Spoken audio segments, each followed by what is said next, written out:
Bismillahirrahmanirrahim. Alhamdulillah Rabbil Alamin. Wassalatu wassalamu ala ashrafil anbiya wal mursalin wa ala alihi wa sahbihi ajma'in.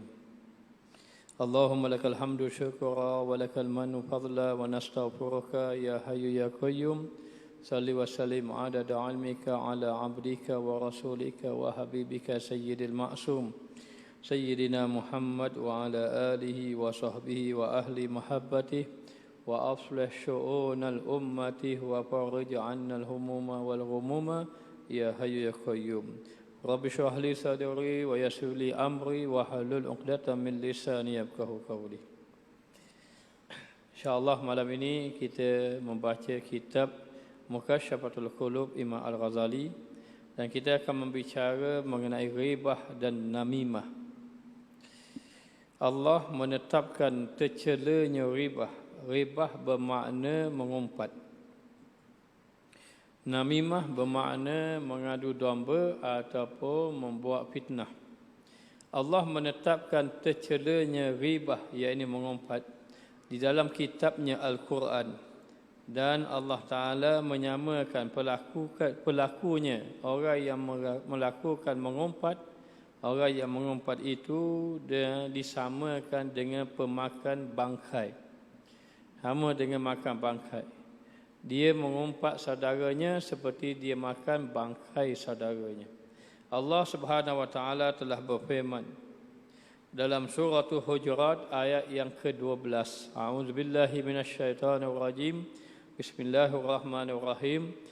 Ya ayyuhalladzina amanu jtanibu katsiran minaz-zanni inna ba'daz-zanni ism wa la tajassasu wa la yaghtab ba'dukum ba'dha ayuhibbu ahadukum an ya'kula lahma akhihi maytan fakarihtumuhu wattaqullaha innallaha tawwabur rahim.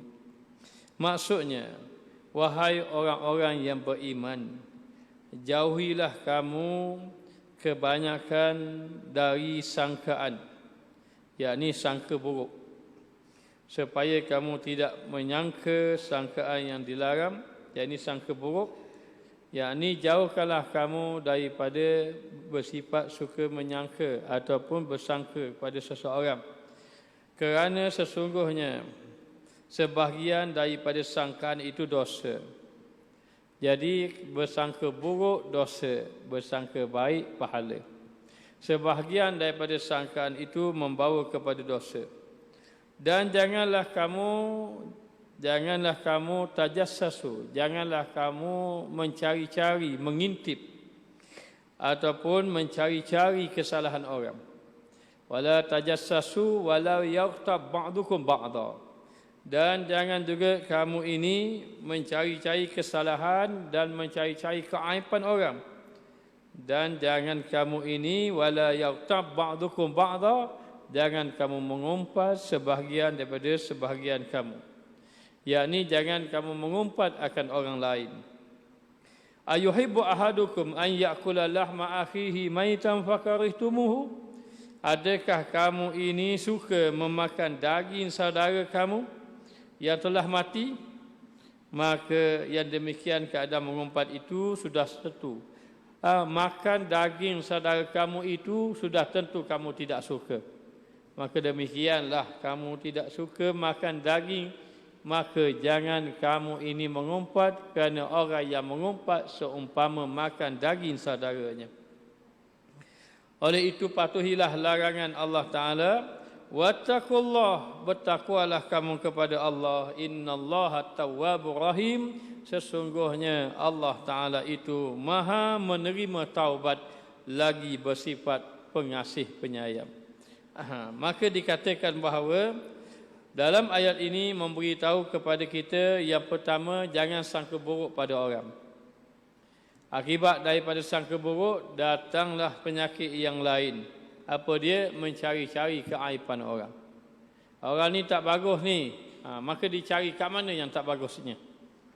Kemudian lepas dia dapat tahu di mana tempat yang tak bagus, lalu pun dia beritahu pada orang. Maka sabit daripada sangkaan kemudian mencari keaiban, kemudian membawa kepada menyatakan buruk, mencari keaiban orang, mengumpat ataupun menyatakan buruk terhadap orang lain.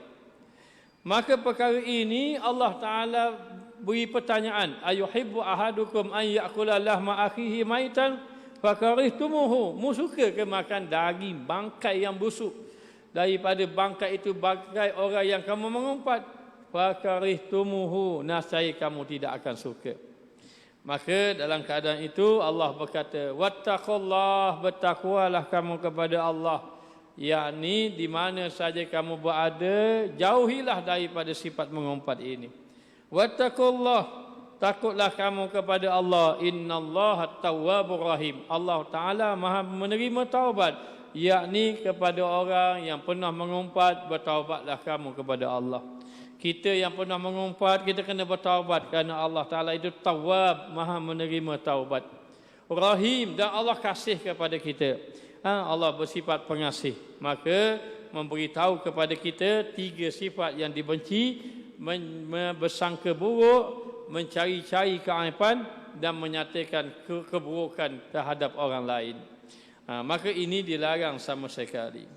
Rasulullah sallallahu alaihi wasallam bersabda, setiap muslim atau muslim yang lain haram. Kullu muslim ala muslim haramun damuhu wa maluhu wa irduhu. Maka setiap muslim atau muslim yang lain haram. Apa makna haram? Tak boleh. Tidak boleh. Maknanya menumpahkan darah. Tidak boleh kita menumpahkan darah. Apa maksud menumpahkan darah? Yakni memberi mudarat sampai berdarah orang tadi. Ataupun kita mengambil harta orang lain dengan tidak sebenar. Ataupun kehormatan dia, kita menjatuhkan, mengaib, memfitnah dia, menghina dia. Maka ini dilarang sama sekali. Islam tidak mengajar kita begitu. Bahkan dia suruh kita berbaik-baik di antara satu sama lain. Maka dalam hadis yang lain, Nabi SAW bersabda, berhati-hatilah kamu, berhati-hatilah kalian, yakni kita semua, terhadap ribah. Kerana sesungguhnya ribah itu lebih buruk daripada zina. Zina itu sudah buruk. Tetapi ingat, ribah, kita cerita keburukan orang, kita menyatakan keburukan orang itu adalah lebih buruk daripada zina. Lebih buruk daripada zina. Jika seseorang berzina lalu dia bertaubat kepada Allah, Allah mengampunkan dia. Sedangkan orang yang mengumpat itu tidak akan diampuni sebelum orang yang dia umpat tadi memaafkan dia. Satu orang, seorang sufi namanya Syekh Junaid Baghdadi. Syekh Junaid Baghdadi ini orang saleh, sufi, ahli sufi. Satu hari dia berjalan, tiba-tiba melihat satu orang anak muda minta sedekah. Ketika mana dia melihat anak muda minta sedekah, dia berkata di dalam hati, anak muda ini kalaulah dia bekerja, tidaklah dia minta sedekah ke orang, dengan orang. Kalaulah dia bekerja, dia tak perlu minta sedekah macam ni. Dia berkata di dalam hati. Tidak berkata dengan lidah, tidak, hanya kata dalam hati saja. Malam itu dia tidur, lalu bermimpi. Dalam mimpi tadi, ada di hadapan ada meja panjang. Kemudian didatangkan dia, dibawa dia, ditolak satu kereta seorang seumpama tu, ataupun ditolak dia di hadapan dia itu, dibawa di hadapan dia itu ada satu mayat. Mayat itu mayat siapa? Mayat lelaki yang dia kabur tadi. Maka diletak mayat di hadapan meja Syekh Junaid Baghdadi. Kemudian diberi pisau pada dia. Kata orang yang beri pisau tadi yang bawa mayat, potonglah daging dia dan makanlah daging dia. Lalu dia terkejut. Kenapa saya kena makan daging? Kenapa saya kena makan mayat ini? Orang itu berkata, tidakkah engkau di siang hari menyatakan buruk kepada dia? Dia berkata, Syekh Junaid Baghdadi berkata, saya hanya berkata di dalam hati sahaja. Oleh kerana kamu berkata dalam hati, maka kamu diperintahkan makan mayat ini. maka terkejut dia daripada tidur. Terfikir dia, oleh kerana dia dalam hati, Allah Ta'ala tunjuk dalam mimpi. Selepas daripada itu, beliau bertaubat kepada Allah Ta'ala, maka dia berazam dan bertekad sudah tidak akan lagi menyatakan buruk terhadap orang lain walaupun di dalam hati. Maka di sini tak boleh. Kita tak boleh menyatakan buruk kepada orang. Kalau orang itu orang alim, lagi bahaya. Kalau orang itu orang soleh, bahaya kita. Hatta tidak boleh maknanya nyatakan buruk kepada seseorang.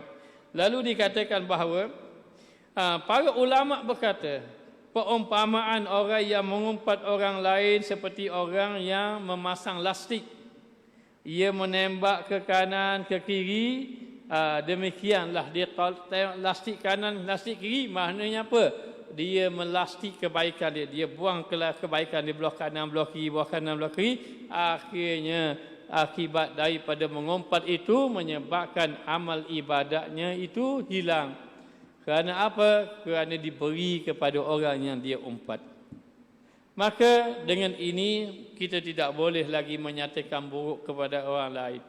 Kalau orang itu ada buruk, tidak guna kita bercakap keburukan dia, pergi jumpa dia.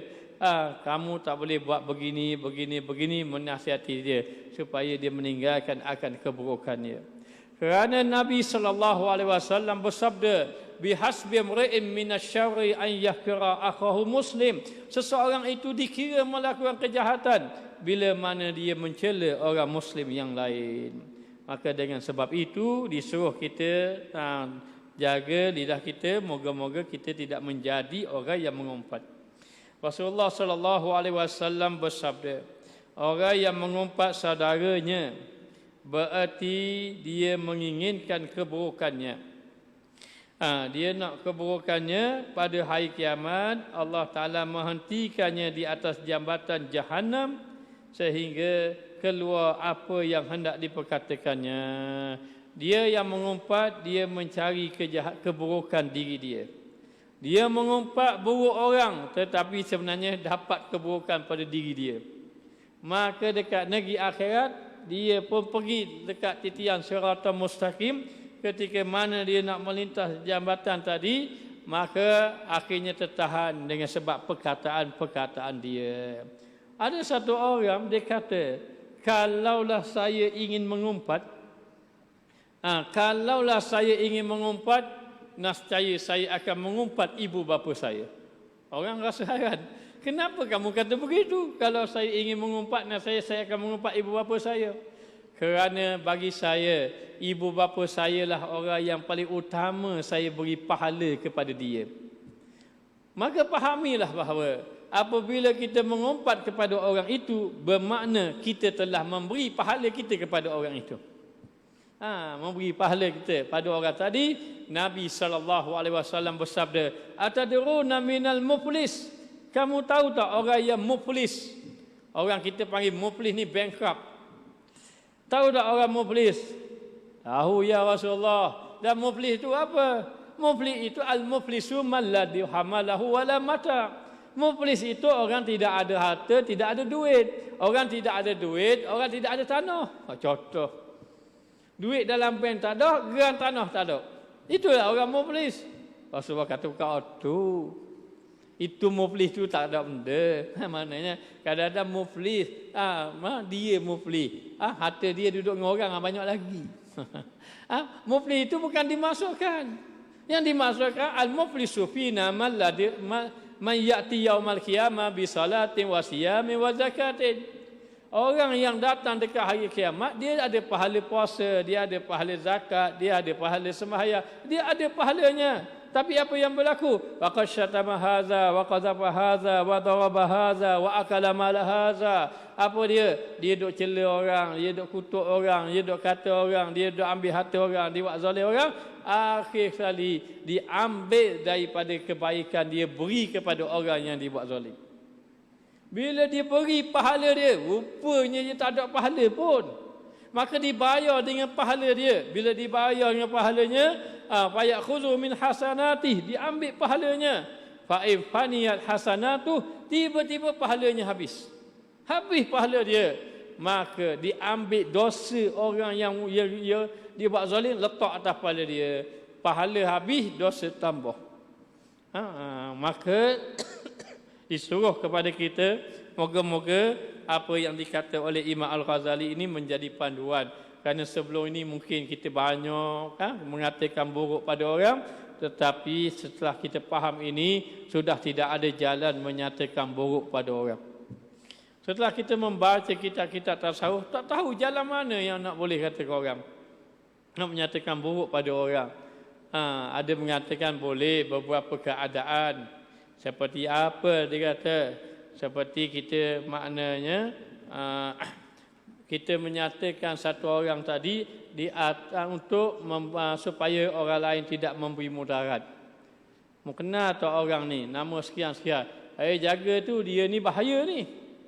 Bahaya macam mana ni? Mau kena hati-hati. Dia pernah buat gini-gini. Dengan niat nak jaga supaya orang lain tak mudarat. Ada ulama kata membenarkan boleh. Dengan syarat jangan melampaui batas.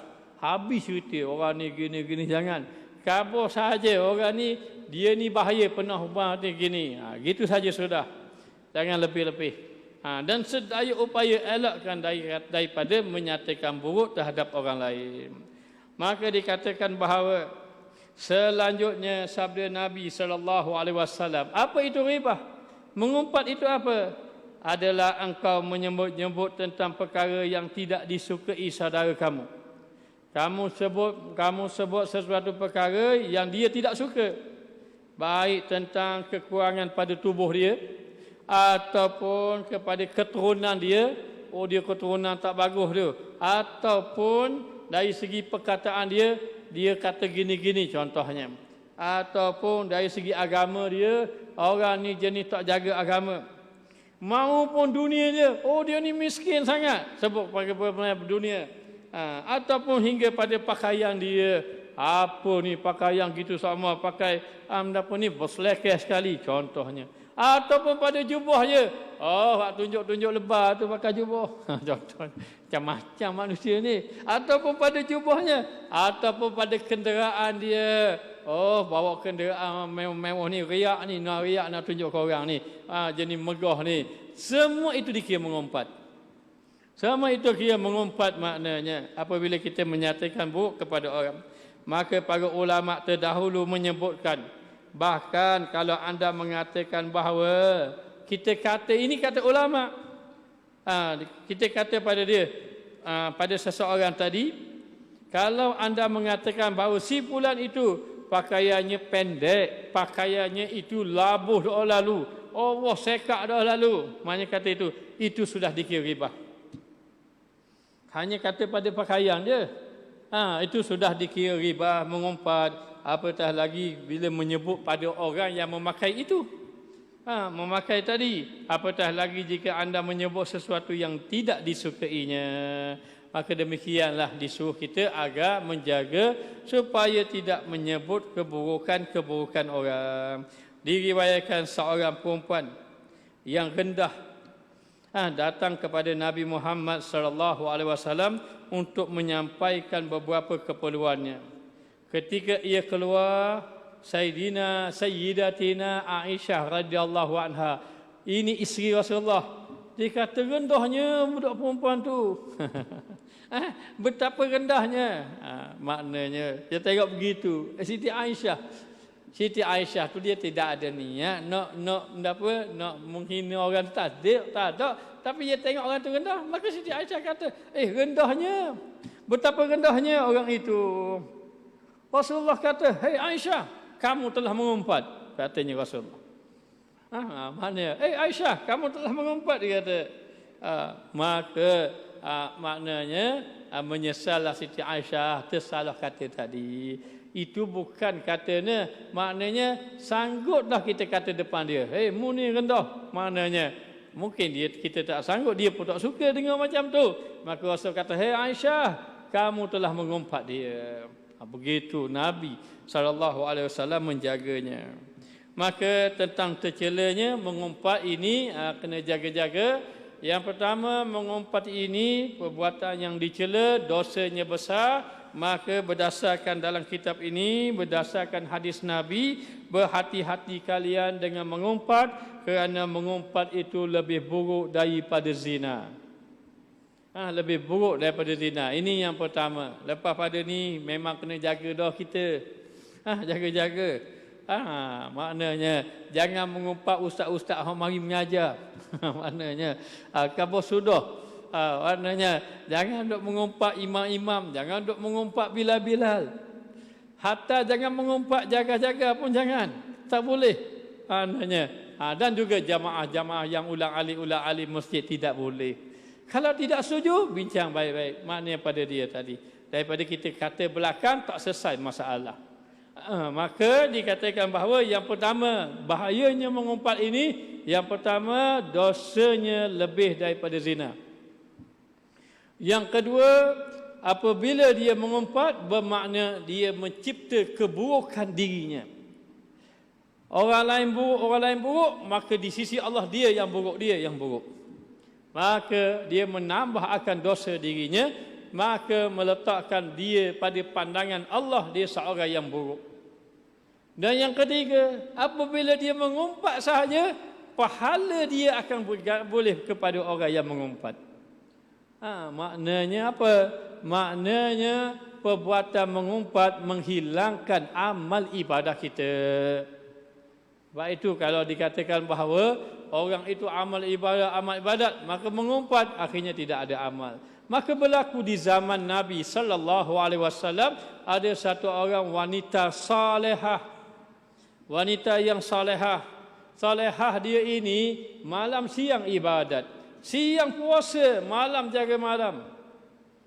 Siang malam beribadat. Ketika mana Rasulullah ditanya, bagaimana pendapatmu ya Rasulullah tentang wanita yang salehah itu? Lalu Rasulullah menjawab, wahia finnar, dia ada di dalam neraka. Maka terkejut sahabat, Masya Allah saleh. Walaupun dia saleh, namun dia adalah orang yang tak mampu menjaga lidah. Akibat tidak mampu menjaga lidah, maka terhumban dia di dalam neraka.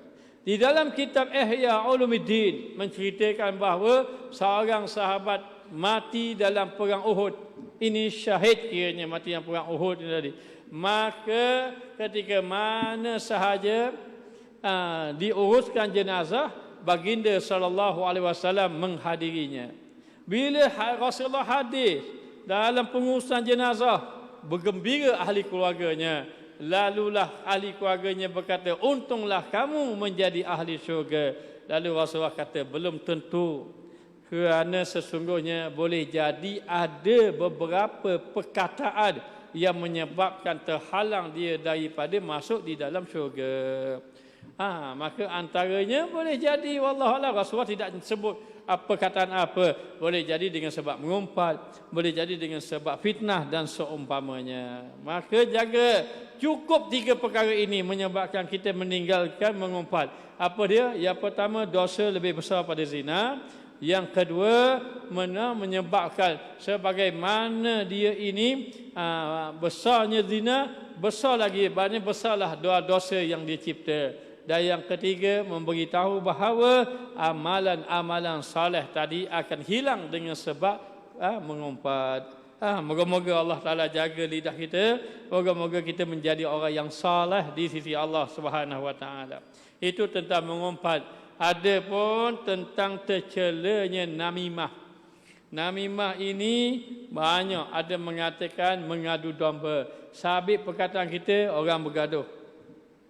Ataupun kita dengar perkataan orang, kita pun sebar lalu keburukan orang, habis tersebar, padahal benda itu tak betul. Itu fitnah. Mengadu domba, fitnah termasuk dalam namimah.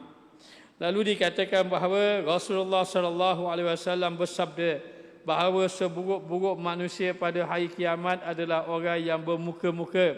Bermuka-muka ni tunjuk-tunjuk baik. Tetapi belakang, aku tak suka orang ni, aku benci orang ni dan seumpamanya. Dan juga mengadu domba. Mengadu domba ni namimah antaranya, iaitu orang yang datang kepada satu pihak dengan satu wajah. Baik saja dengar tu.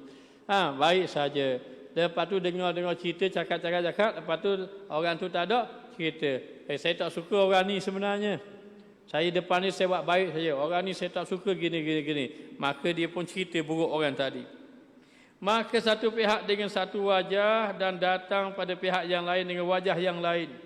Barang siapa yang di dunia ia berwajah dua, ataupun kita panggil bahasa Melayu kita bermuka-muka, maknanya maka di akhirat nanti dia memiliki dua lidah daripada api neraka. Wal-iyazubillah. Maka Nabi SAW bersabda, tidak akan masuk syurga orang yang suka mengadu domba. La yadkhulu jannata namimah, tidak akan masuk syurga orang yang melakukan namimah. Maka dalam keadaan macam itu kita juga kena jaga-jaga. Satu hari Nabi SAW berjalan bersama sahabat di tanah perkuburan. Tiba-tiba Rasulullah berhenti di dua kubur. Rasulullah suruh sahabat ambil pelepah tamar. Maka sahabat pun ambillah pelepah tamar, beri pada baginda SAW. Rasulullah ambil pelepah tamar, Rasulullah patahkan. Bila patahkan tadi, Rasulullah pacak pada satu kubur, Rasulullah pacak pada satu kubur satu lagi. Lalu Rasulullah mengatakan, kedua-dua ni yu'azzibani fi qabrihima. Kedua-dua dalam kubur ni, ahli kubur ni, kedua-dua kena azab. Maka sahabat bertanya, ya Rasulullah, apakah yang menyebabkan dia kena azab? Lalu Rasulullah mengatakan, dia ini melakukan sesuatu dosa yang besar, tetapi dia rasa benda itu kecil saja. Apa dia? Yang pertama, dia tidak membersihkan daripada kencingnya. Bila dia kencing, tak habis kencing dia. Akhir tadi, ketika semayang, kain dia jadi kotor, dia semayang dalam keadaan semayang tidak sah. Sebagai contoh.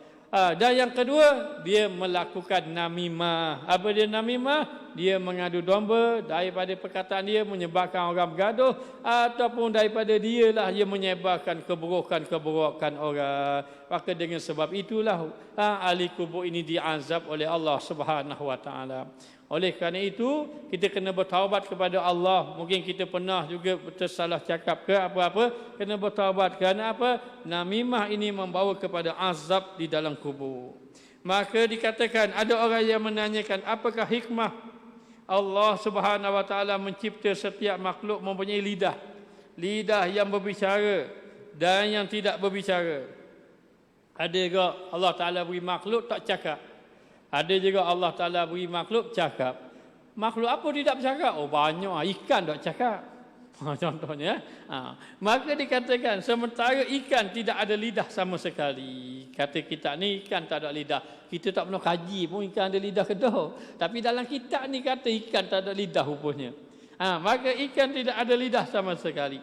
Lantas dikatakan bahawa ketika Allah Ta'ala mencipta Nabi Adam AS, Allah memerintahkan para malaikat agar sujud kepada Nabi Adam. Wa iskunna lil malaikati sujudu li Adam fasajadu. Allah Taala perintah pada malaikat sujud, maka sujud.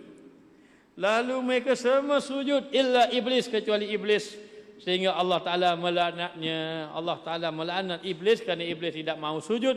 Aba wastakbara wa kana minal kafirin. Dia enggan, dia sombong, maka iblis tidak mahu sujud, menjadi makhluk Allah yang kufur kepada Allah. Maka mengeluarkannya daripada syurga. Keluar dia daripada syurga dan mengubah akan rupanya iblis tadi. Iblis pun duduk dalam syurga. Kemudian dikeluarkan daripada syurga, lalu diubah rupanya dan ia diturunkan ke bumi. Bila turun ke bumi kat mana? Belah darat ke belah laut? Belah laut.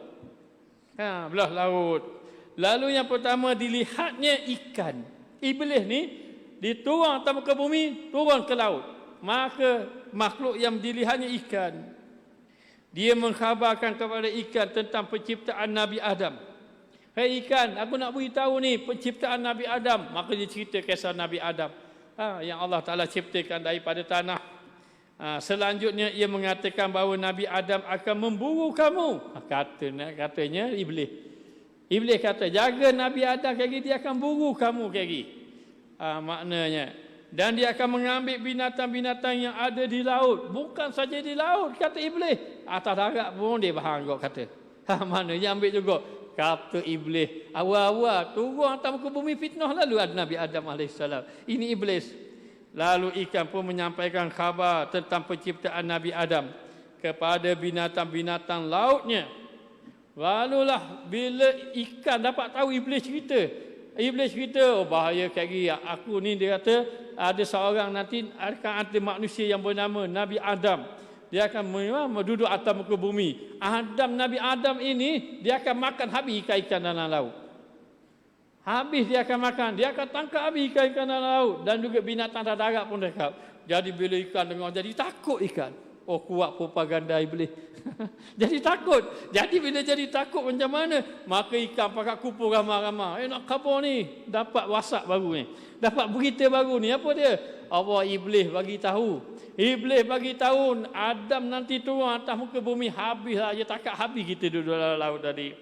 Lalulah oleh kerana itulah katanya Allah menghilangkan lidah ikan. Cepat sangat percaya iblis. Maka dengan sebab itulah Allah menghilangkan akal lidahnya ikan. Maka mengikut kajian para ulama mengatakan bahawa lidah ikan tidak ada lidah. Ikan tidak ada lidah. Maka dikisahkan Amr ibn Dinar berkata, seorang lelaki penduduk Madinah mempunyai saudara perempuan. Adik perempuannya yang ditinggal di pinggiran kota Madinah. Di hujung kota Madinah tu, ketika adik perempuannya itu jatuh sakit, ia pun datang ziarah, duk tengok, dia jenguk adik perempuan dia tadi. Akan tetapi kemudian adik perempuannya itu meninggal dunia. Bila meninggal dunia, dia pun uruskan jenazah dan menghantarlah ke tanah perkuburan. Setelah selesai perkebumian tadi, dah urus baka tadi, lelaki itu pun baliklah. Balik pergilah jumpa ahli keluarga dia. Suami dia ke anak-anak dia, jumpalah ahli keluarganya. Tiba-tiba dia teringat, masa duk ke bumi ke adik dia tadi ada benda jatuh. Ada benda jatuh dalam kubur tadi. Lalu dalam keadaan macam itu dia teringat, oh ada satu bungkusan yang jatuh. Jatuh masa duduk gali-gali itu ada benda jatuh. Satu bungkusan jatuh dalam kubur tadi. Dah habis dah ke bumi habis dah. Lalu kata dia pun minta lah beberapa kawan dia, "Mari kita pergi kubur semula nak pergi gali kat kubur adik dia ni." Kadang ada nak ambil bungkusan. Maka mereka pun galilah. Gali, jumpalah bungkusan tersebut. Kemudian dia berkata kepada rakannya agar tinggalkan dia seorang diri. Tinggalkan dia sendiri hingga dia melihat apa yang terjadi pada saudara dia. Dia pun mengangkat kawan-kawan dia tinggal dia pun angkat papan yang tutup lahat adik dia tadi. Dia pun angkat nak tengok, baru tanam tadi, nak tengok takut apa yang terjadi tadi. Namun tiba-tiba dia mendapati dalam kubur tadi ada api yang menyala-nyala. Dia angkat, nampak api keluar. Dia pun cepat-cepat tutup kembali kubur tadi. Lalu dia pun lari. Dia lari, dia tanya, apa adik dia gini ni? Ni adik dia sendiri. Maka dia pergi jumpa mak dia. Dia pergi jumpa mak dia, dia pun beritahu, "Mak, saya pergi kubur adik tadi, ada barang bungkusan hilang, bungkusan jatuh dalam kubur adik. Saya pun ajak kawan-kawan gali. Bila jumpa, saya kata kawan-kawan ni, tak apa, mugi dulu lah, tinggal dia seorang." Kata. Dia pun berasa nak tengok macam mana adik dia ni. Dia pun buka liang lahat. Daripada dekat liang lahat tu, dekat kubur adik dia tu, keluar api. Bila keluar api, dia pun cerita mak dia tadi. Lalulah terkejutlah mak dia tadi. "Betul ke yang kamu cerita ni? Betul?" Katanya abang dia tadi, "Mak, bagi tahu mak, apa yang adik telah lakukan semasa adik hidup atas ke dunia. Cuba mak bagi tahu, apakah yang adik telah lakukan tadi?" Ibu dia dengan rasa sedih, ibu dia berkata, "Dulu adik kamu ni dia suka pergi rumah-rumah orang. Dia pergi suka rumah-rumah jiran. Pergi rumah ni. Dia pun mendatangi pintu-pintu rumah jiran. Kemudian dia letak telinga. Dia letak telinga kat rumah jiran tadi. Letak telinga kat rumah jiran tadi, kadang-kadang dia letak kat dalam pintu. Kat pintu dia pergi, dia dengar. Dia asal dalam. Dia duduk dengar pintu tadi. Dia curi-curi dengar apa yang dicakap oleh orang dalam rumah. Rumah jiran tadi. Lepas dia dengar, dia pergi khabar ke orang. Rumah orang ni kata gini, orang ni kata gini. Dia pun sebarkanlah. Dia pun sebar perbicaraan tadi Dan adik kamu ni itulah perangai dia suka cerita-cerita pada apa yang dia dengar, dia cerita-cerita ke orang. Bila cerita-cerita ke orang, menyebabkan orang ni balah, orang ni balah, orang ni balah, dia kata. Maka itulah perangai adik kamu. Kata abang dia, kalau begitu, itulah sebab adik dia kena azab kubur. Maka lalu dia kata, ingat wahai anak, mak dia pesan, kalau mau selamat daripada azab kubur, janganlah kamu ini mengadu domba. Jangan kamu berada di batu api, jangan kamu buat fitnah, dan jangan kamu mengumpat. Kalau kamu dapat berjaga ini, nascaya selamatlah kamu. Jadi dia jumpa tengok adik keluar api. Yang kita nak macam mana? Kita nak macam Hasan Sabit Banani. Sabit Banani ni ada baca Bunani. Tak apa, Sabit Bunani ini dalam dia semasa dia hidup, dia sembahyang 800 rakaat sehari. 800 rakaat sehari dia sembahyang. Lalulah dia berdoa kepada Allah. Dia berdoa setiap malam, lepas sembahyang 800 dia doa. Lepas sembahyang dia doa dan dia menangis malam-malam habis sembahyang jika dia dengar apa yang dia doa.